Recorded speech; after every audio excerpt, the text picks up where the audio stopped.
Hi, last time I posted a full tutorial on how to do the 3-beat weave, and this is just a quick addendum for those of you who use handled floggers.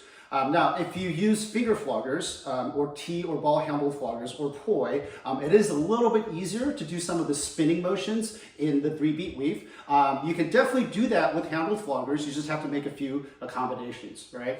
So the thing is, if you hold your handled floggers with a really tight grip, and you try to do this kind of spinning motion, the tails are just gonna get caught on themselves like this, all right? So what that means is you have to roll the handle in your hand just like this, all right? So just to kind of give you a close-up, what I'm doing is I'm kind of creating a little C or almost a full ring, depending on how long your fingers are, with my thumb and my forefinger, and I'm just resting the knob of the handle in that little cup right there, and then I'm just rolling it in my hands, all right? So this allows you to get that nice, smooth rolling motion that you can't do if you're just trying to grip onto the handle like this, all right? So of course you want to be able to do this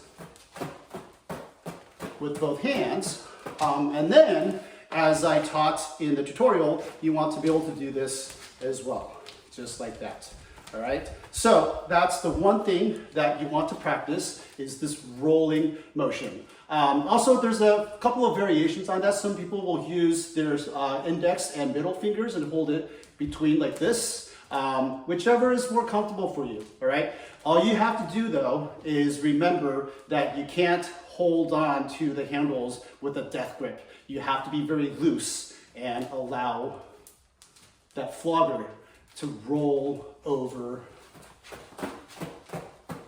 your hands, all right? And that is what allows you to do a very nice, smooth 3-beat move.